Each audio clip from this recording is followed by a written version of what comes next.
Shri Ganesha Sharada Gurubhyo Namaha.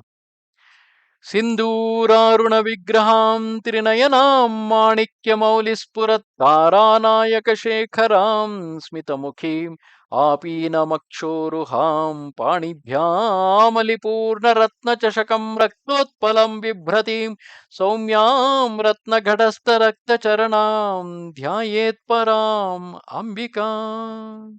Welcome to all for this session on Lalitopakhyanam.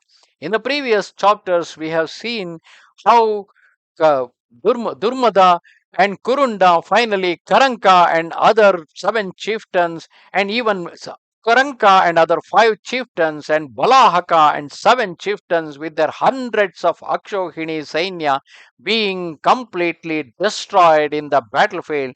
And on seeing the might of the Shakti's army, Bandasura realized that he is fighting a losing battle, so he tried to take an adharmic step. He asked Vishanga to take 14 chieftains with him, with a few Akshohini of army, and attack the Shakti army from behind, where the Sri Chakraraja Ratha of Lalita Devi was residing there unprotected with very few yoginis to protect it. And while on the front, he sent Kutilaksha with a few Akshohini of army to fight and keep the Devi's army engaged in the battle.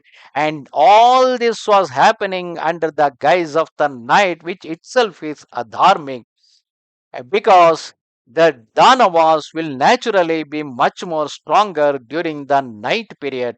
So while Kutilaksha was attacking from the front, Vishanga took a dark route, and in a hideous way he was attacking from behind.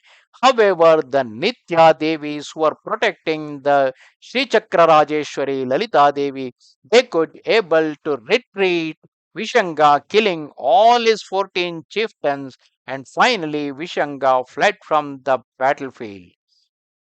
In the meanwhile, the 10 Akshohinis with Kutilaksha, who were fighting from the front at their head, waged war against Dandini Devi's armies without much success. Kutilaksha also, like Vishanga, retreated from behind. Kutilaksha also retreated from the battle, leaving the 10 Akshohinis to perish behind him. Bandasura was overcome with wrath and shame at the utter failure of his grand adharmic scheme to capture or slay Queen Lalita. Dandini Devi and Mantrini Devi also heard of the ghastly attack at the back of the armies and hastened to their queen to learn of the outcome. It was sunrise by then, and the various yoginis had returned to their respective places on the nine-tiered Sri Chakraraja Ratha. There was no sign of any Danava alive or around. Both Shamala and Varahi Devis descended from their respective chariots, leaving their Shaktis in charge, and ascended the nine tiers of Sri Chakraraja chariot. Reaching the top, they prostrated themselves before their queen and spoke to Laliteshwari thus: O Mother Divine, Queen of all the worlds, alas, we let the evil minded Danavas invade you, your Sri Chakra chariot, unawares and unprotected. Bandasura kept us engaged and away from you by sending his commander in chief to fight us in the front, while he sent other evil geniuses to attack you from the rear. Desirous of success, he was not mindful of the purity of the means to be employed in a battlefield. Providentially, your chariot is unharmed and the Danavas have fled. We have faith in the protective power of your lotus feet. It is not meet, however, that the Danavas should have been given this chance of attacking Sri Chakra chariot. Hence, we shall construct a camp south of Mahendragiri, by fence of flame. As Shunyaka Nagara is to our south, there should be a gate on the southern side of the fence of flame, well guarded by armed Shaktis, not prone to sleep or laziness. Our army shall be stationed in the center of this flaming fence. Then the Danava horse will not be able to attack us unaware in future. Smiling on them sweetly and with approval of what had been spoken, Devi Lalita said to them, "What you both have planned is a good yantra against Danava inroads at unexpected moments. You may carry it out speedily. It is quite the right thing to have one defenses perfect before attacking those of the foe." Thus approving of their plan, Devi called unto Jvalamalini and said unto her, O Sundari, as fire is bright by nature, a fence of flame will surely warn us of the approaching of Danavas even by night.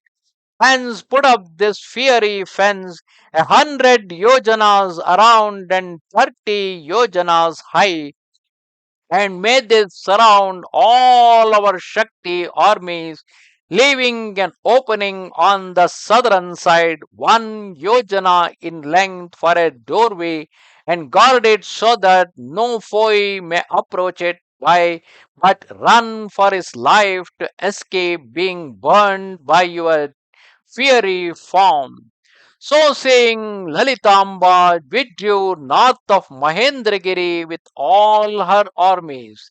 In obedience to Lalita's order, Jvalamalini Devi, the 14th of the Nitya Devi, after worshipping Devi's lotus feet, proceeded to construct a mighty, fiery fence surrounding the armies residing north of Mahendragiri.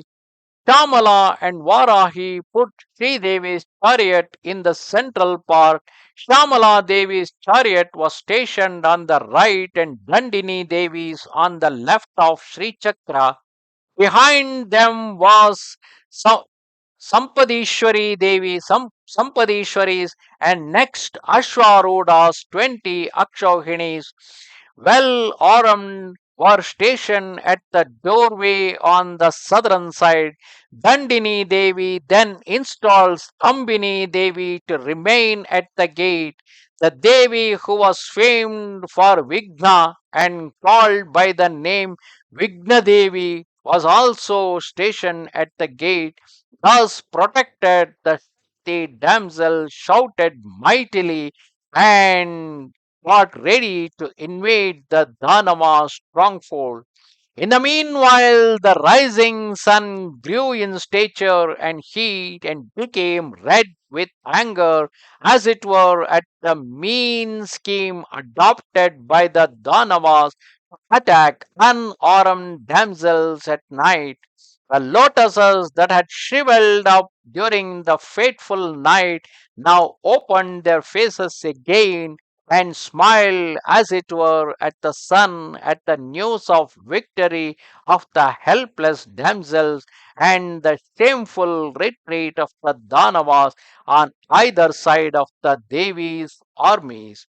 Thus, in this part of the story, we have seen the security arrangement that was made by Mantrini Devi and the Dandini Devi in order to protect the Sri Chakraraja chariot. They created, with the permission of the Sri Devi, they created a huge fence of the flame created by Jvalamalini Devi with a only single opening on the southern side. That too was protected by several Akshohini of the army of Sampadishwari and Ashwaruda Devi, and also they put Sthambini Devi as a protector at the gate.